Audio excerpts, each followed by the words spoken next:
dhammaantiin saaxiibayaal aad baa idin salaamay subax wanaagsan suuqa maanta aad buu qurux badan yahay fantastic way runtii wada cagaar way almost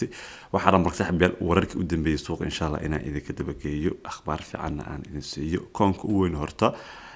oo faa'iido laga sameeyay maanta saaxiibayaal waa koonka loo yaqaan Tron boqolkiiba 71 buu kacay ninkan hadda kor waxaan ka soo qoray article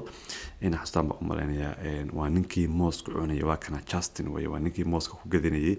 6 milyan iyo waxa weeye almost 6 milyan buu ku gatay mooskaas xunka uu cunayo most waxaan sababta u gatay ninkan iska attention bid moosh lagu xaraashay in New York waa ninkan iska markoonkan waa Chinese way waxa weeye founderka waxa weeye Tron Justin baa dhahaa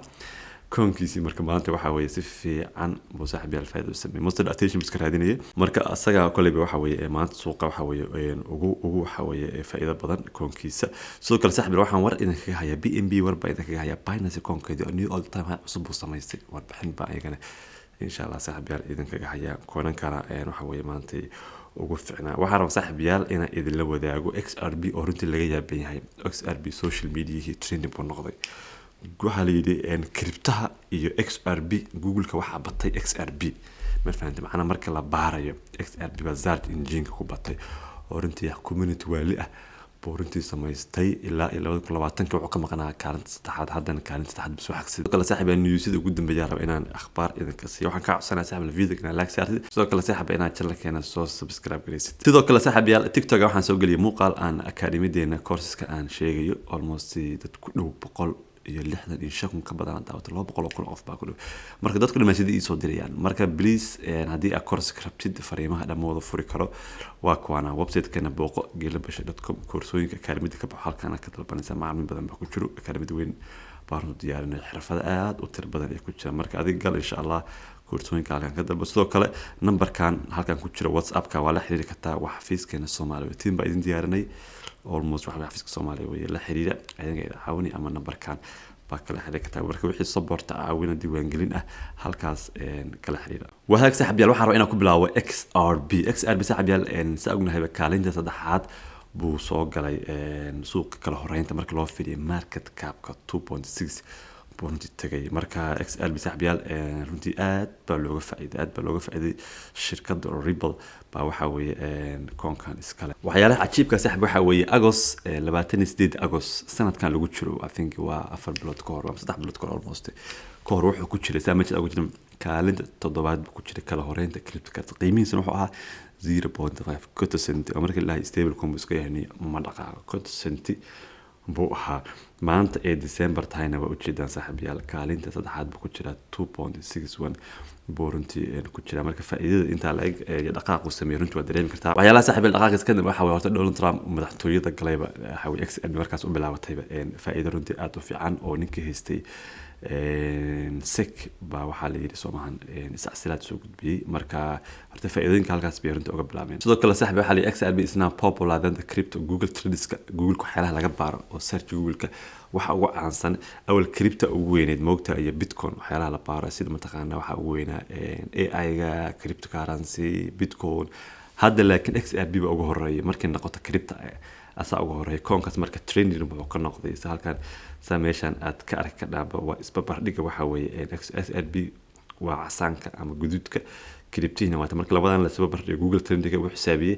waxa badan baaritaankiisa waxa badan waxa weeye XRP marka community badan baa hadda waliba hadda social media gashay TikTok runtii xoog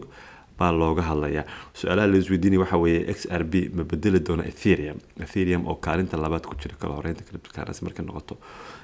qiimo ahaan iyo marka noqoto market cap ahaan bedeli doona su'aasha runtii saaxiib la isweydiinaya ninkan la saaxiibayaal Christopher waa falanqeeye waxa weeye suuqan cryptocurrency wuxuu leeyahay XRP haddii uu gaaro $7.75 uu bedeli doonaa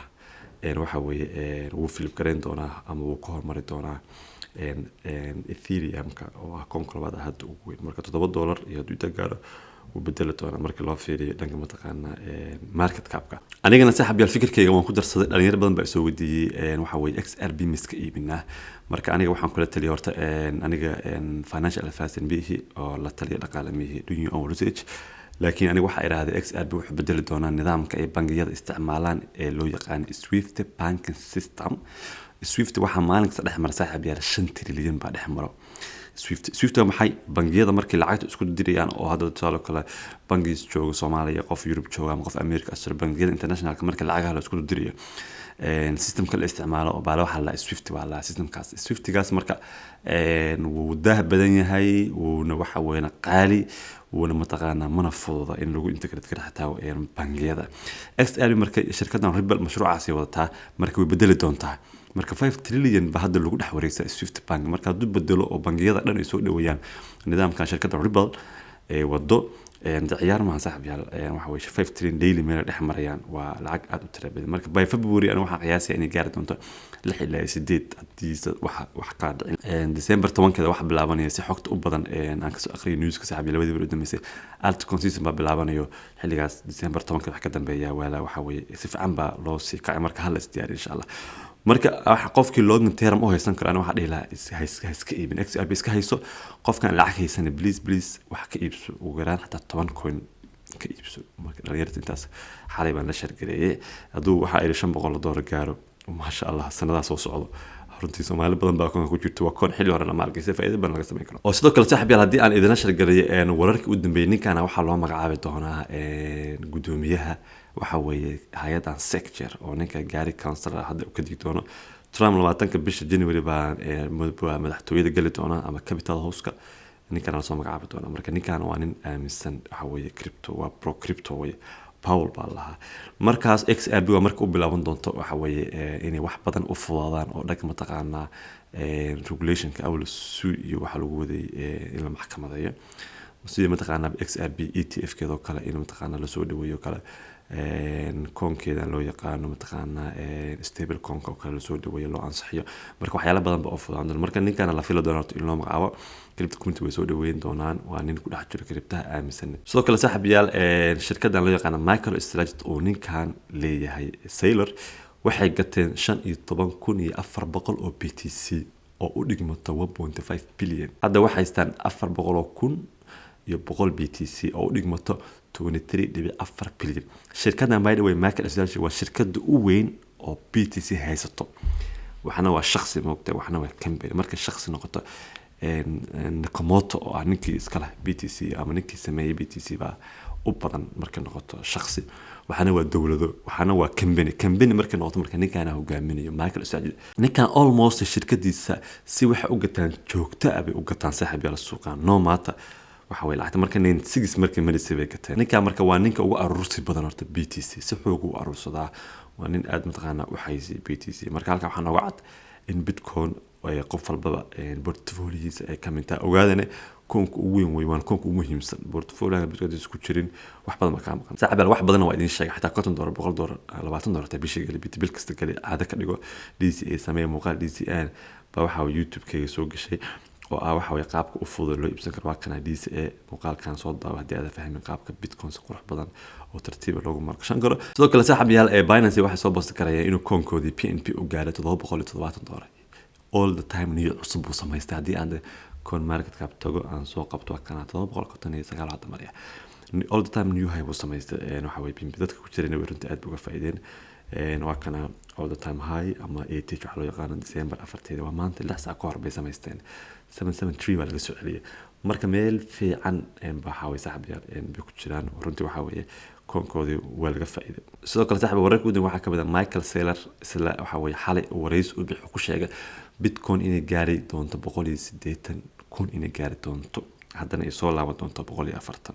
ay tagi doonto hadda Bitcoin saaxiib yaal waxay maraysaa 96,000 bay hadda maraysaa marna ilaa markay Bitcoin aad oo waxa way tartiib aad u iibsatay mar waxa awoodi marka